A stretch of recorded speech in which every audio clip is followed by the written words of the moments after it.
मर्यादा, विवेक, संयम, डिसिप्लिन। अनुशासन के लिए जो व्यक्ति अपने जीवन को समझता है, जीने का तरीका, सलीका बनाता है, कहाँ से? अनुशासन से।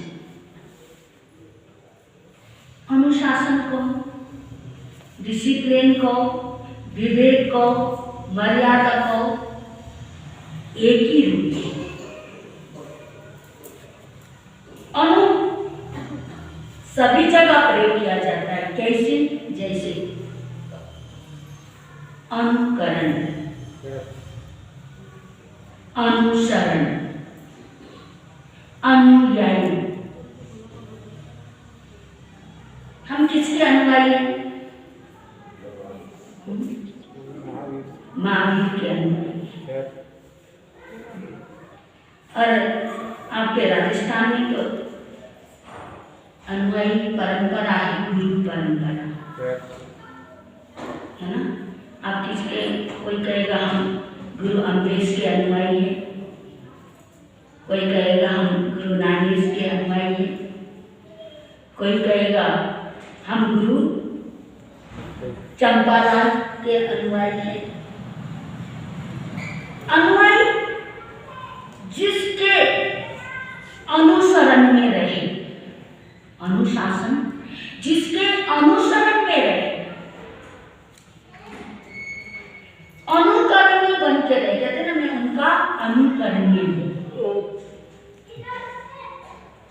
जो अनुसरण में रहता है, अनुकरण में रहता है, वो अनुशासित हो जाता है।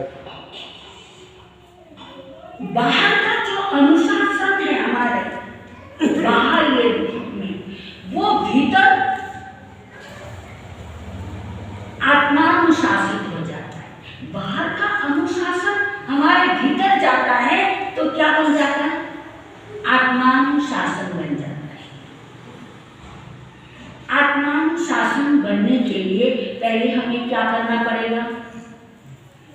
विवेक, मर्यादा, संयम को धारण करना पड़ेगा। जब हमारे भीतर विवेक, संयम, मर्यादाएं आ जाएंगी तो संस्कार अपने आप ही पनपने लग जाएंगे। तो अनुशासन अनुबारे बोला है प्रभु ने कि जीवन में यदि अनुशासन नहीं है, मर्यादा नहीं है, तो आगे बढ़ नहीं पाएंगे। जैसे एक बच्चा है, उसको पहले पहले स्कूल में दाखिल कर दिया, उसका एडमिशन करवा दिया। बच्चा छोटा है तो एकदम स्कूल जाएगा तो वहाँ को कैसा लगेगा? उसको वहाँ जाके अलग वातावरण लगेगा, क्योंकि वो इतने समय से वो माँ की गोद में, पिता की छाया में, या अपने ताऊ चाचे, अपने परिवार में या पड़ोसियों में जी रहा था। वही शक्ल देख रहा था वो। अब स्कूल गया तो उसको और शक्ल मिले और नए चेहरे मिले, तो वो नया नया बच्चा स्कूल जाने के लिए मना करता है, मुझे नहीं जाना, क्योंकि वहाँ उसको वातावरण अच्छा नहीं लग रहा।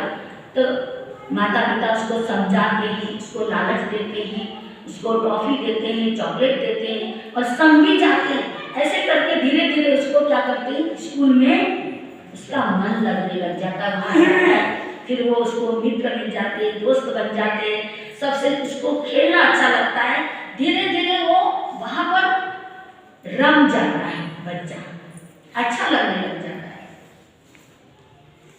वहां से वो धीरे धीरे उसको क्या लगता है? मुझे पढ़ना है। घर में उसको डांट पड़ती है, प्यार से समझाते, धमकाते, और स्कूल में भी उसको याद करने के लिए देते, तो उसको क्या लगता है कि मुझे क्या करना है? मुझे पढ़ना ही है, तो वहाँ धीरे धीरे पढ़ने लग जाता है कि कुछ बनने के लिए पढ़ना है।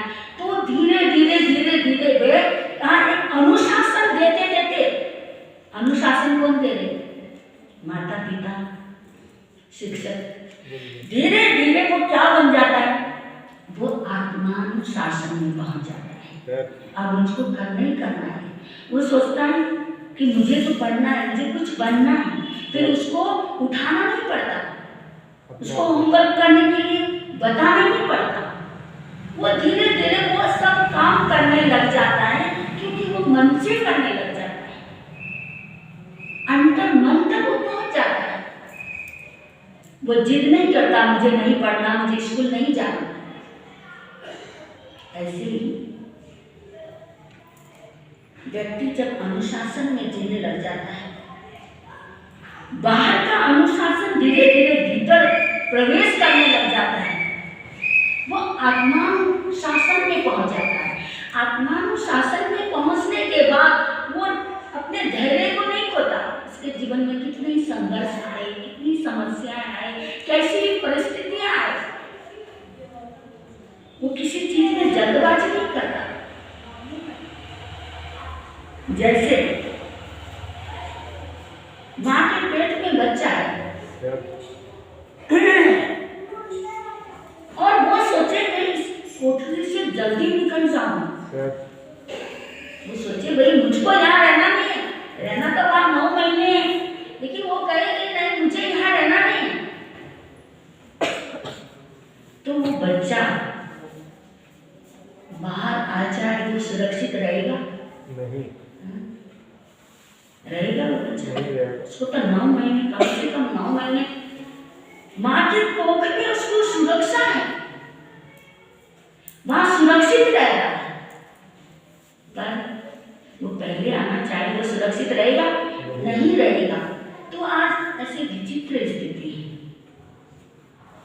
आज कहीं भी देखो, पूरे संसार का ऐसा माहौल ही ऐसा हो गया, कोई भी आज की पीढ़ी अनुशासन नहीं रहना चाहती, प्रिय नहीं है किसी को। अनुशासन वास्तव में प्रिय नहीं है अनुशासन, क्योंकि अनुशासन बंधन लगता है।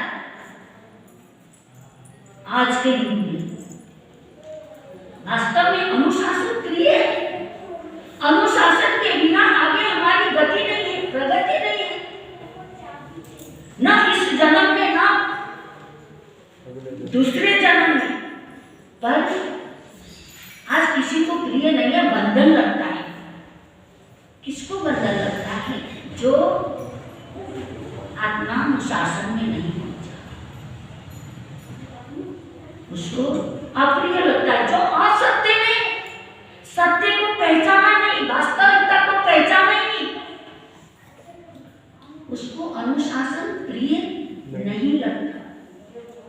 जिसने सत्य को पहचाना, वास्तविकता को जान लिया, उसे अनुशासन अच्छा लगता है। क्योंकि अनुशासन के बिना गति नहीं, प्रगति नहीं। परमात्मा क्या रहे हैं? अनुशासन के बिना न गति है न प्रगति है। जैसे बिजली का तार, जैसे ये तार है, उस तार में क्या है?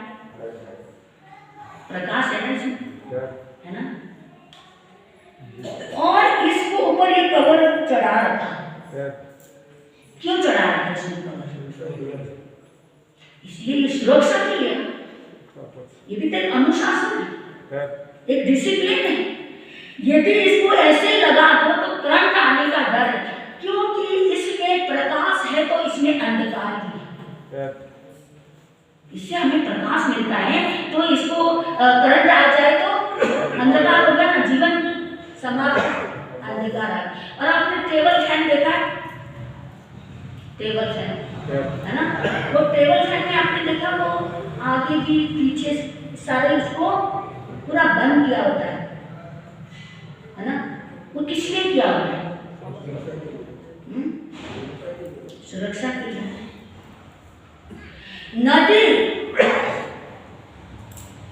अपने अनुशासन में रहती है, दोनों किनारों के बीच में रहती है, तो नदी अच्छी है, अच्छी लगती है ना? वो नदी अच्छी है, वो सबके लिए सुखदायी है, पेड़ पौधों के लिए, अन्न उत्पादन के लिए, बिजली उत्पादन के लिए, हर चीज के लिए वो नदी अच्छी है, प्रगति है, वो नदी प्रगतिशील है, विकास है। और नदी अपने दोनों तटों को छोड़ दे, नदी क्या है? वो विकासक होकर वो विनाशक हो जाएगी, विनाशक हो जाएगी। छोटी बहुत चीजें, जैसे साइकिल है, उसमें भी ब्रेक है, यदि ब्रेक न लगाओ तो ढलान में जब साइकिल जैसे के लिए सावधानी है, सुरक्षा के लिए ब्रेक है, फोर व्हीलर के लिए हर चीज, जब छोटी छोटी चीजों के लिए, ये बाह्य वस्तुओं के लिए, सुरक्षा के लिए, मर्यादा के लिए ये सब चीजें तैयार है, तो हमारे जीवन के लिए अनुशासन आवश्यक है नहीं? बताओ। पर आज का जनरेशन कैसा है? किसी को भी बंधन, बहुत छोटा सा बच्चा ना, वो भी कहेगा कि मेरी पर्सनली लाइफ है। छोटा सा बच्चा भी, आजकल के बच्चे छोटे छोटे कि मेरी पर्सनली लाइफ है।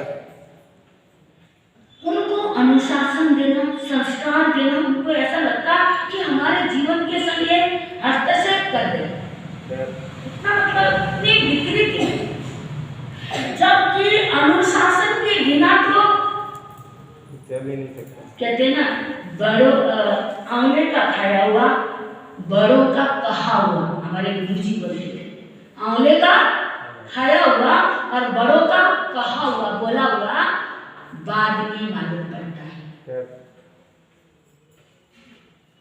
तो जो अनुशासन है,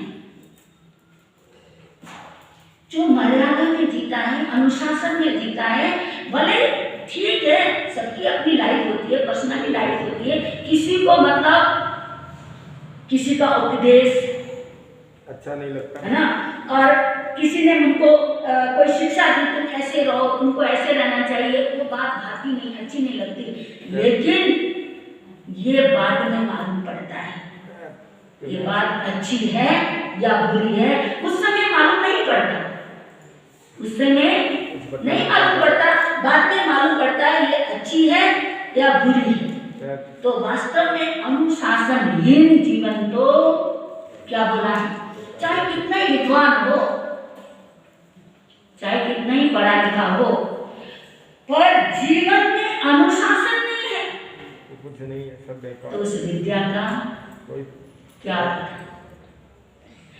ईशान विद्या तपो न दानम न ज्ञानम न शीलम न गुणो न धर्मम ते लोके भूरिवार भूतम मनुष्य रूपम मृगल चरन्ति। कितना सुंदर बोला कवि। उस मनुष्य का जीवन, उसके पास विद्या है, बाह्य विद्या है, लौकिक विद्या है, पर उसके भीतर उस विद्या का न तो उसके जीवन में तप है, न उसके जीवन में दान है, न आध्यात्मिक ज्ञान है। ऐसा व्यक्ति, न उसके भीतर कोई गुण है, उसको तो इस धरती में, इस धरती मां में रहना, एक भूमि भार भूतम, इस भूमि में रहना तो कैसा है, एक भार रूप है। और पशु के तरह मृगा चरन्ति, जैसे मृग इस धरा पर ऐसे ही इंसान तेरा जीवन है। ऋग्वेद कहता है मनुष्य का जन्म मुक्ति के लिए हुआ है। मनुष्य का जन्म मुक्ति पाने इसके लिए हुआ है। मुक्ति पाने कितनी बड़ी बात कही है कि ये 84 लाख जीवा योनि में परिवर्तन करके ये मनुष्य का चोला मिला है। और इस चोले में हम तेरी मेरी हाय तौबा मचा के इसको हम ऐसे ही खो देंगे तो बड़भागे नरी तोला पाया सुरदुर्लभ सद ग्रंथ गावा। भागवत कह रहा है बहुत मुश्किल से ये मनुष्य का चोला मिला है। और इस चोले को पाने के लिए कौन कौन तरसते हैं? सुर नर ग्रंथ ही गावा। देवता भी इस जीवन को पाने के लिए तरसते हैं। और हमें मिला है तो हमने इस जीवन को क्या बनाना है? अच्छा बनाना है। जितना मर्यादा में रहेंगे, जितने संयम में रहेंगे, जितने अनुशासन में रहेंगे, हम आत्मानुशासन बनेंगे एक दिन। ये निश्चय है, पक्का ही है कि एक दिन आत्मानुशासन बनेंगे। ये परमात्मा की वाणी ऐसे ही नहीं। एक युवक आज की भाग दौड़ की जिंदगी, आज उसकी इंटरव्यू है, परीक्षा देने के लिए शहर पहुंच गया। ऑफिस के नजदीक पहुंच गया। मन में ख्याल आए आज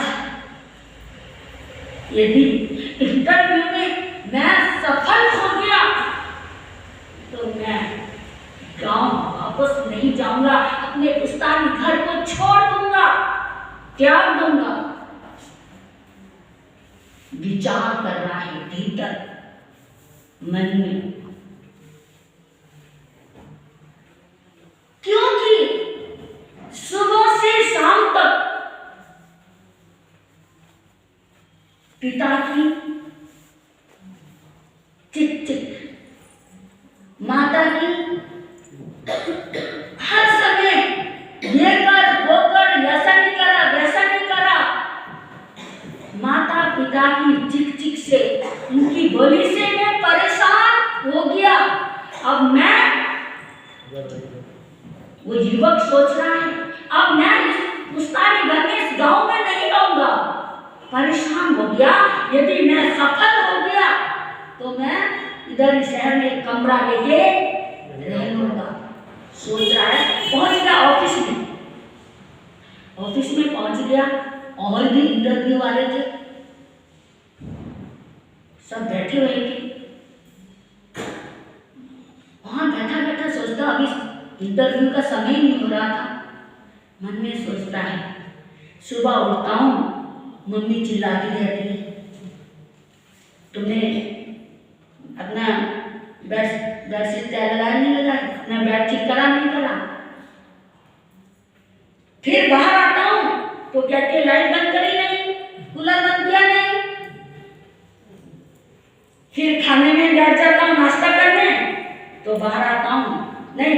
फिर मैं बाथरूम में जाता हूं तो बाथरूम से आता हूं, नल बंद किया नहीं, बाथरूम की लाइट बंद की नहीं।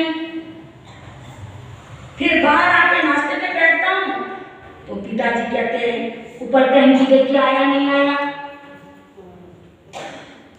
दिन भर मैं माता पिता की बातें सुनता रहता हूँ। जब तक रात को सोता नहीं है तब तक फिर सुबह उठते ही इन लोगों की किच किच चालू हो जाती है। बस मैं आज सफल हो जाऊं ऐसा सोच रहा है। तो वहां बैठा बैठा, अभी तो उसकी इंटरव्यू नहीं हुई, बहुत सारे बैठे हुए, बैठा बैठा विचार करता है तो इतने में वो सामने 10 बज गई, घड़ी देखा तो सामने लाइट जल रही है। लाइट जल रही तो देखता, अरे मम्मी कैसे डांटती थी मुझे, लाइट नहीं बंद करी अभी तक। जाके फटाक से जाके क्या करता है वो, स्विच ऑफ कर देता है। फिर थोड़ा साइड में देखता है, नल में पानी बह रहा है। जाके क्योंकि मम्मी डांटती है, देख पानी में नल का ढंग से बंद नहीं करा, वही बात याद आती है। फिर उसको बंद करता है। फिर सामने ऐसे झांके देखता है तो सामने एक हॉल है, वहां खाली पंखे चल रहे। तो पिता की डांट याद आ रही है कि मेरे पिता कैसे डांटते, खाली पंखा चलने से कोई बैठा नहीं, फिर भी तुम फालतू में पंखा चला देते हो, अब बंद करने का नाम नहीं लेते। तो जाके वो क्या करता है, पंखे को बंद करता है। अब इंटरव्यू के लिए लिखा हुआ इंटरव्यू ऊपर है, तो वहां से सीढ़ी चढ़ने लग जाता है। सीढ़ी चढ़ता तो वहां भी लाइट जली होती है, उस लाइट को भी बंद करता है। फिर ऊपर चढ़ने के बाद वहां कुर्सियां थी अस्त व्यस्त, उन कुर्सियों को भी उठा के वो साइड लगा देता है। जब ऐसा करता है तो वहां जो बच्चे पहले वाले इंटरव्यू देख के वापस आ रहे, फटाफट आ रहे, वहां कोई ज्यादा कोई बात नहीं हो रही और फटाफट गए और फटाफट आगे उसका नंबर आया, वो भी अपना फाइल लेके गया। फाइल लेके गया तो इंटरव्यू वाला जो मैनेजर है उसने फाइल को देखा। फाइल को देख के उसी समय उसने मुस्कुराता हुआ उसको दे दिया और कहा, आप ये ज्वाइन कब करोगे, सर्विस ज्वाइन कब करोगे, कब से आगे चालू करोगे ऑफिस में। तो वो लड़का एकदम, उसको लगा कि ये तो मुझसे मजाक कर रहा है, क्योंकि कुछ पूछा ही नहीं उसने, कुछ नहीं करा, खाली एक बार ऐसे लिया फाइल लेके फिर वापस उसको लौटा दिया। वैसे तो शुरू से सब वापस जल्दी जल्दी आ रहे थे। तो उसने कहा, सर आप मुझसे मजाक क्यों कर रहे हो?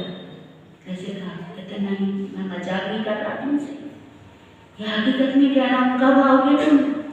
कि सर आपने मुझसे कुछ पूछा ही नहीं।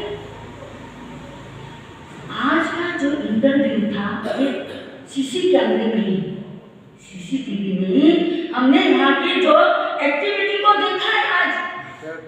आज का जो हमारा ये इसका नहीं था, हमने खाली सीसी कैमरे के माध्यम से एक्टिविटी को देखी है। और तुमने जो करा, कैसे काम करे उसने, लाइट बंद करना, नल बंद करना, पंखे बंद करना, फिर कुर्सियां अस्त व्यस्त, वो सब कहाँ आ गया सब। तो उसने कहा कि मतलब तुम्हें जॉब तैयार है, और खुश हो गया एकदम इंटरव्यू लेने वाला कि तुम्हारे माँ बाप ने कैसा अनुशासन सिखाया, कितना अनुशासन दिया। क्योंकि माँ बाप के कहने कहते कहते भले इसके मन में कितना एक पीड़ा, एक टीस कि माँ बाप के प्रति अलग ही उसकी धारणा हो गई थी, पर वो संस्कार उसके भीतर जीवंत रहे। तो उसने कहा कि तुम बहुत महान बनोगे, तुम्हारे माँ बाप धन्य हैं, इतने अच्छे संस्कार, इतना अनुशासित किया तुम्हें। वो बच्चा तो एकदम खुश हो गया, ऐसे रोता हुआ भागता हुआ घर आया, माँ के एकदम गले लग गया, पिता के चरणों में लिपट गया और रोने लग गया कि आपने मुझे, उस समय मुझे ऐसा लगता था और मैं आज ही क्या क्या सोच रहा था, और आज ही मेरे संग इतना मतलब आप लोगों के प्रति मेरी जो धारणा थी, मुझे क्षमा करो, मुझे माफ करो। तो अनुशासन, ये हमारे भीतर जो संस्कार कहाँ से आते हैं, जितना हम अनुशासित रहेंगे उतने ही हमारे भीतर अच्छे संस्कार आते जाएंगे। तो जीवन में अनुशासन को कभी छोड़ना नहीं चाहिए। अनुशासन से हम आत्मानुशासन बन सकते हैं। आत्मा पर हम शासन करने लगे तो हमारा कल्याण हो जाएगा। हम जब तक इंद्रियों पर शासन नहीं करेंगे तो आत्मा तक कैसे पहुंचेंगे। तो आपका समय भी हो गया है।